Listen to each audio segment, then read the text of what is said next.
Let's you and I get over here by the fire, and I want to share a story with you.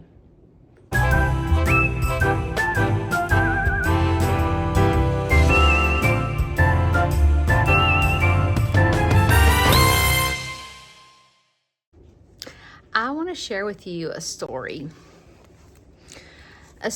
that probably not a lot of you know. I have shared it on my live before, but not everybody watches my live. So I really want to share the story in hopes that my story will maybe help someone out there. So Shane and I started dating in 2015, and we got married in 2017.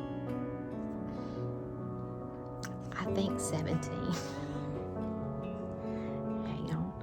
Let me think. Shh. Don't tell Shane I don't know what year we got married. It was 2017. So we got married in June of 2017, and Vanson and I, my youngest son, we moved to Gulf Shores where Shane lived. It was actually a little town outside of Gulf Shores called Stapleton. Well, when I moved there, my family lived in Gulf Shores, but I didn't know anyone. I mean, I only knew my brother, my sister-in-law, my nephews, and my stepmom, and that is it. Didn't know anyone. Well, in the past, the only way I've been able to get plugged in is through the gym, because I've taught aerobics for a long time. So the first thing I did was look for a local gym so I could get plugged in and get to know some people in the community. Well, I went around to some local gyms, and I decided that I wanted to start teaching again. But I didn't want to teach in a gym setting. So I saw this Stapleton Facebook page. And that's the community that we lived in. And I said, hey, my name is Judy. I just moved to the area, and I am interested in starting a local aerobic class. Would anybody be interested? And the post was just flooded with comments. So I said, perfect. Tell me where we could hold this class that wouldn't charge a lot. And they said Stapleton Elementary School. So I contacted the principal, and he said, sure, I'll rent the gym out to you. So I began an aerobic class. Well, the first class was awful. Everyone said I was too hard and that you needed to go to the doctor before starting my class because I was too high intense. And I was just defeated. But I decided not to give up, and I continued to teach the class. And I developed a little community of women. There was probably maybe 15 or 20 of us, and we called it Stapleton Fitness, and we met twice a week. As a matter of fact, these women became my best friends. Well, you know me. I don't just do anything. On our 1-year anniversary of us having Stapleton Fitness, I had a big, huge community party. I invited the whole entire community to this party. We had raffles, we had food catered, we had the fire department there, we had life rescue there, the helicopter that flew down in to it. And it was just a beautiful little outing, and it was a way for me to connect the community together. I loved Stapleton. I felt such at home and peace. As a matter of fact, Shane and I, our house in Stapleton, we bought a little fixer-upper. And Shane and I spent a lot of money fixing up this house. It had a beautiful country front porch. We had 7 acres. It was just a beautiful home. I really felt a connection there. Well, shortly after getting married, Larry got sick and had to move in with us. So that was a bit of an adjustment for Shane and I. Well, luckily, Larry moving in with us did not affect my Stapleton Fitness because I taught at night. And Shane would come home at night after his teaching, and he would take care of Larry while I went to teach my aerobic class. And probably, let's see, I'm going to say in January of the following year, Shane comes home and says, Judy, there's a job in Tanner, Alabama. And I don't know where Tanner, Alabama is. Tanner, Alabama is right here next to Cullman. And I was thinking in my head, what does that mean? I thought, tell me he is not wanting to move. Please tell me he's not wanting to move. And I said, what are you thinking? And he said, well, Judy, this is a really good growth opportunity for me going to Tanner. I said, wait a minute. We just fixed up our entire house. I just developed the best relationship with all these people in the community, and now you're wanting to move? I thought as he flipped his lid. And so I didn't really worry about it. He continued to come home and talk about it, but I literally, are you ready for this? When Shane would leave for work, I literally would pray over his pillow that we would not move. Every day, Shane would leave for work and I would be bawling my eyes out saying, dear God, please do not take us away from Stapleton. My best friends are here. I love my community. I love my house. I've never been so happy in my entire life. Please do not take us away. And I felt at peace, but I continued to pray each and every day that God would not take us from Stapleton. Well, Shane says, Judy, I'm going to apply for the position. I'm like, okay. And in my head, I was trying to be a team player with Shane simply because he was our breadwinner.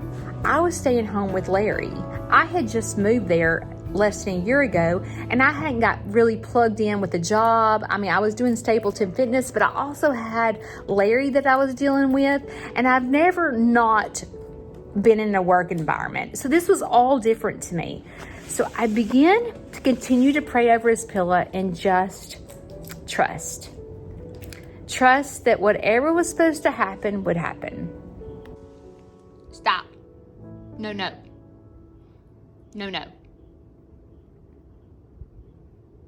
They're going to tear up my ornaments. So here it comes, and Shane gets an interview. And so I was thinking in my head, please, dear Jesus, do not let him get this job. And with the, hang on. Hey, no, Kiki. No. Kiki, no. Gosh. So my prayers went from, please do not let him want this job, to, dear Heavenly Father, please let him bomb this interview. Let him do terrible. Help him not know how to answer these questions. Like, please do not move us from Stapleton. His interview went great, and he got the job offer. And I'm like, oh my gosh. Okay, well, we hadn't sold our house yet. So I'll start praying that God will not sell our house, and then he won't be able to get the job. So every day when he would leave for work, my prayers went for, please, dear Heavenly Father, do not let him want this job. Okay, dear Heavenly Father, are you listening to me? Do not let him pass this interview and get a job offer. Dear Heavenly Father, you're not listening to me. Do not sell our house. Oh my gosh, my house is my dream home. Please do not let this happen. Our house got put on the market, and it sold within 24 hours. And I am devastated. Shane is so happy about this new job, and I am devastated. Now, I kept a lot of it to myself because I felt selfish. I felt like I wasn't being a team player with Shane by the way I was feeling. So I kept my feelings to myself about moving because I didn't want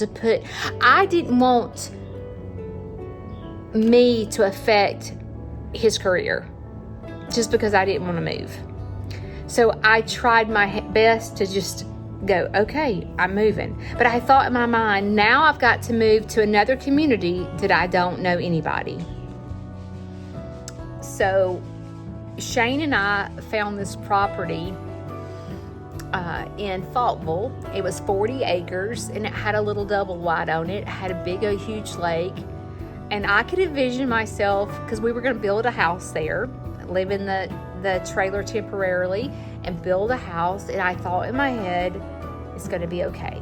It's going to be okay. So then off in the U-Haul, Larry, Shane, the dogs, and I, we head to Faultville. Okay. We closed on our house on a Friday, and we were not closing on the Faultville property till that Monday. So the real estate agent worked out where we could move in on Friday before we close on Monday, so we had a place to go. We're all in the U-Haul. Get out of my gift shop. Kiki! Get out of my gift shop. This is not going well. So anyway, we're in the U-Haul, headed to move into this place. And the title company calls and says, there's a state lien against the property that you're wanting to buy, and y'all are not going to close on Monday, so y'all cannot move in the house. We're in the U-Haul. We're in the U-Haul headed to move in. So we were like, what are we going to do? And I thought in my head, I told you so. It's not meant to be. I told you is what I was thinking in my head. So we had to go put all of our stuff in a storage unit, and we moved into Shane's grandmother's house in a very bad neighborhood. And we lived there for 2 months until we found the house that we currently live in. I'm thinking, this is a disaster. And I really didn't like the house we were moving into. I just settled for it because Shane was driving an hour and a half one way to work, living at his grandmother's house. So we were so desperate to find a house. It's the only house I could find that we could afford. So, needless to say, we closed on the house in April of 2019. Well, when we moved here, the previous owners had chickens and pigs. So there was a chicken coop here, and they had rabbits too. There was a chicken coop here, there was a little pig pen here, and a place for rabbits. And of course, Shane in his little country self was like, oh, we could have chickens. And I'm like, no. You have taken me from the beach, from my beautiful country porch house. You've taken me away from all my best friends and thrown me in the middle of Cullman, Alabama with a freaking chicken coop. No. This is a disaster. And I started slipping into a depression. And I was sleeping a lot. Like when Shane was at work, I was sleeping a lot. I cried a lot. I was mad. I was angry at God for not answering my prayers. I was mad at Shane for making me start over again. What is the cats doing? They're tearing up my education center. I was just mad. I was depressed, mad, angry, like all the above. And so, that's when Shane said, hey, let's get some chickens. I'm thinking, this is just getting worse by the day. I do not want nasty chickens. And he's like, well, Judy, it'll give you something to do, and it'll give us fresh farm eggs. That sounds great. Dude, I'm not eating no egg that comes out of a chicken. I am not doing that, right? That's disgusting. I'm a city girl. Like, you just took me away from the beach, and now you're asking me to eat an egg that comes out of a chicken. No. I'm fixing to be honest, okay? I do not have a good track record when it comes to marriage. I got married at a young age and got a divorce. I got remarried, had 2 kids with the second marriage. Couldn't stand him, divorced him.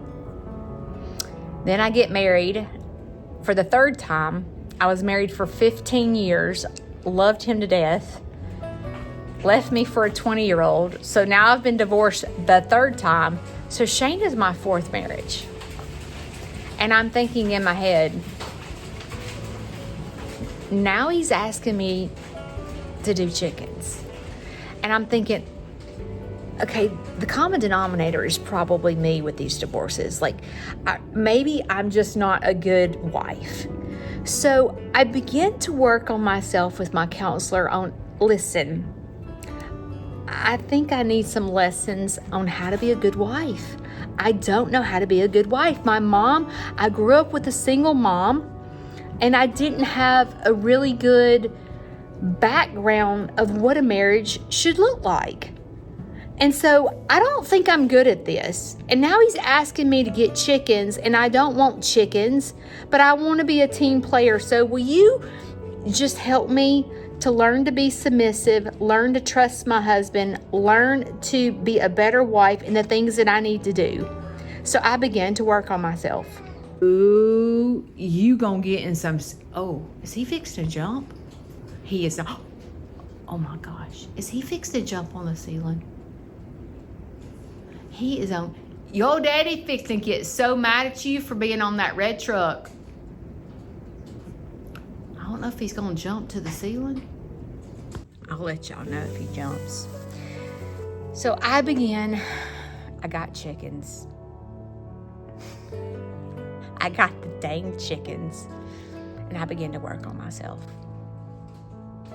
because I was not about to ruin another marriage. I said, I gotta fix me. Well,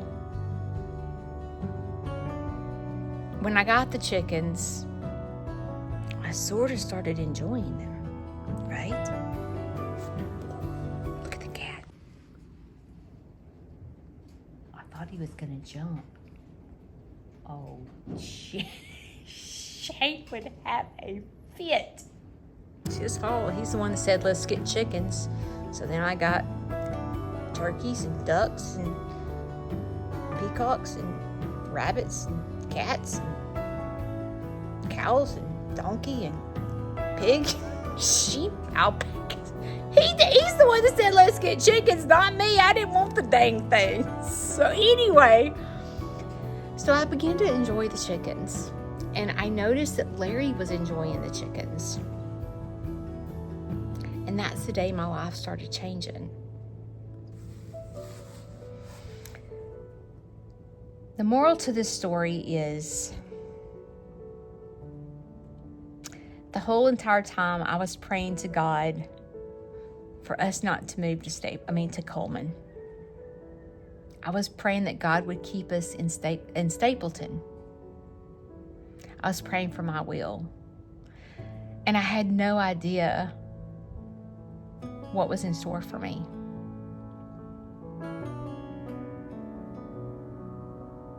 I get a little emotional in this part. So I was sitting there praying for my will, not trusting what was in plan for me. And boy, did I learn a lesson. So I sit here by the fireplace in this beautiful room with this farm, with my social media, and all these things that I have been blessed with. And I'm here to tell you that I've learned a lot of valuable lessons through all of this. And the biggest lesson that I learned is to trust. To trust what's supposed to happen is going to happen. And oftentimes I tell Shane, I said, you know what's so funny? is this entire time we thought we were moving to Cullman for you because you got a job. But we moved to Cullman for me. And if God would have answered Judy's prayer, I would have never met the group home. I would never have Snead's Farmhouse. I would never have all these beautiful animals. I would never know any of you backup dancers. And I would never feel happier than I've ever felt in my entire life from this change. So thank God that He doesn't always answer prayers.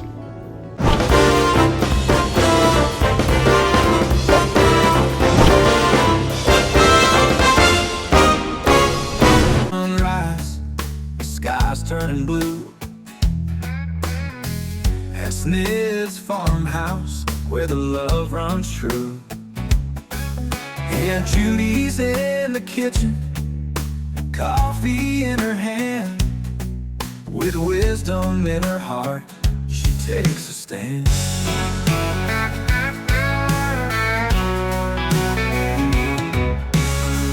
Life's been a journey,